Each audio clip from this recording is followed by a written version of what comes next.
भाइयों से मेरी अपील है, रामगिरी महाराज ने नबी करीम सल्लल्लाहु अलैहि वसल्लम की शान में जो गुस्ताखी की है उसके लिए यहाँ के पहलुओं में हम पुलिस स्टेशन पे 50 लोग हैं और तुम लाखों लोग अपने घरों में सोए हुए हो। नबी की असमत से बढ़कर, नबी की नामूस रिसालत से बढ़कर कोई चीज तुम्हारे लिए अगर है तो फिर जियो अपनी जिंदगी और मर जाओ गीदड़ों की तरह। मत आना पुलिस स्टेशन अभी भी। या ठिकाणी रामगिरी नारायण गुरु यांनी वक्तव्य केलं।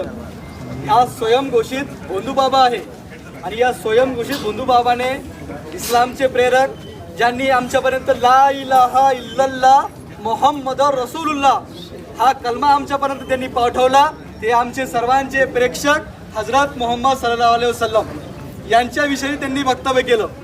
ज्या समाजामध्ये ज्याला फेमस व्हायचं असेल त्याने इस्लामला बोलायचं आणि फेमस व्हायचं आलेला आहे। आणि हे भारतीय जनता पार्टी RSS चड्डीवाले या असं राजकारणात चालूच राहणार।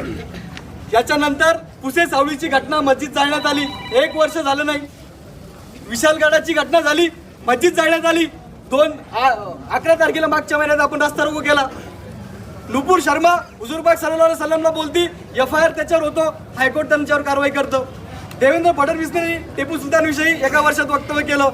इस्लाम धर्म इतका पवित्र आहे आमचा, इतका पवित्र आहे की ज्यावेळेस आम्ही त्याची 5 टाइम नमाज पढ़तो, कुराण पढ़तो, त्यावेळेस अल्लाह खुश होतो आणि ज्यावेळेस यांच्याकडून काही होत नाही तर हे त्याला बदनाम करून स्वतः फेमस होण्याचं। इस्लाम धर्माची शिकवण शांततेचं प्रतीक आहे। इस्लाम धर्माने कुठेही उग्र स्वरूपाचं आंदोलन धरणे करण्याचा अधिकार दिलेला नाही, पण आमच्या शांततेला आमची कमजोरी समजू नका। प्रत्येक वेळेस इस्लाम धर्मावर हल्ले सहन केले जाणार नाही। भारतीय दंड संहितेच्या कलम 199, 192, 299, 302, 307 या विविध कलमाने IPC नुसार त्यांना जेरबंद करण्यात यावं आणि अशा प्रकारच्या घटना या महाराष्ट्रात सहन करणार नाही।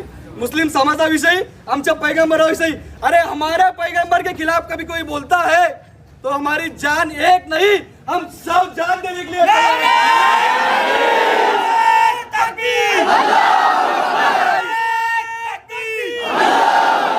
हमारा इस्लाम से बड़ा हमको कुछ नहीं, हमारे हुजूर पाक सल्लल्लाहु अलैहि वसल्लम से बढ़कर हमको कुछ नहीं।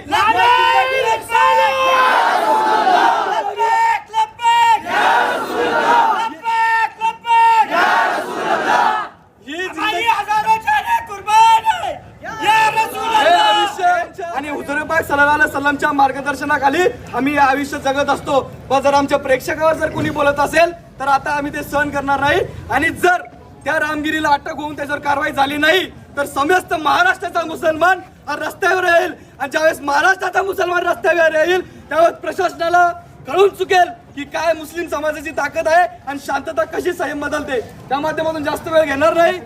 धन्यवाद। जय हिंद, जय महाराष्ट्र।